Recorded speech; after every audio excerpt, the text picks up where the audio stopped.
রমজানের শুরু থেকেই বাড়তি বেশিরভাগ নিত্যপণ্যের দর। খুচরা ব্যবসায়ীরা বলছেন বাজারে পণ্যের ঘাটতি নেই, চাহিদা থাকায় দাম কিছুটা উচ্চই রয়েছে। আর ক্রেতাদের মত, চাহিদার সুযোগ নিয়ে অতিরিক্ত মুনাফা লুটছেন দোকানিরা। চাইলেন বাজার তদারকি। রমজান মাস ঘিরে ভোগ্যপণ্যের বাজারের উত্তাপ যেন আরও বেশি। অসহায় হয়ে যেটিকে অনেকটাই মেনে নিতে বাধ্য হচ্ছেন ভোক্তারা।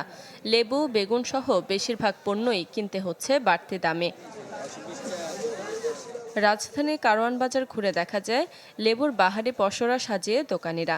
পাইকারি পর্যায়েও নেই যোগানের কমতি, তাও স্বাভাবিক সময়ের চেয়ে বিক্রি হচ্ছে বাড়তি দামে।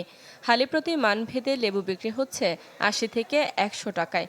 ক্রেতারা বলছেন চাহিদা ও যোগানের সঙ্গে সম্পর্কিত নয় এ পরিস্থিতি।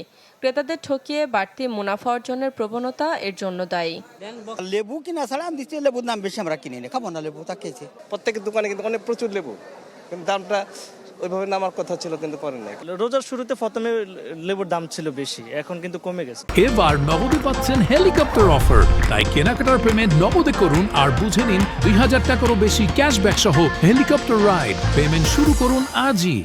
বাড়তি চাহিদার তালিকায় থাকা গাজর, শসা, কাঁচামরিচ, টমেটো বিক্রি হচ্ছে তুলনামূলক বেশি দামে, যেটিকে বাজার ব্যবস্থাপনায় ব্যর্থতা হিসেবে দেখছেন ক্রেতারা। গেল রাতের আগের রাতেই বেগুন নিলাম ১৩০ টাকা কেজি, সেটাও সাইজে অনেক বড় ছিল। তো আজকে বাজার ঘুরে ওই সাইজের বেগুন পেলামই না। তার আবার যাই দেখলাম এক দোকানে, সেখানে ২০০ টাকা কেজি যাচ্ছে, ২০০ টাকা। রমজানের এক সপ্তাহ আগে যে দাম ছিল এখন মোটামুটি তার ডাবল হয়ে গেছে। কাঁচামরিচ বিক্রি করতেছি ১২০ টাকা ৩০ টাকা কেজিতে, শসা বিক্রি করতেছি ১২০ টাকা ১০০ টাকা, তারপর টমেটো বিক্রি করতেছি ৬০ টাকা ৫০ টাকা, গাজর বিক্রি করতেছি ৪০ টাকা। এমন বাজার পরিস্থিতিতে ভোক্তা অধিকার সংরক্ষণ অধিদপ্তরের কার্যক্রম আরও শক্তিশালী ও দৃশ্যমান হওয়ার দাবি ক্রেতাদের। শারমিন মাহমুদ, চ্যানেল 24, ঢাকা।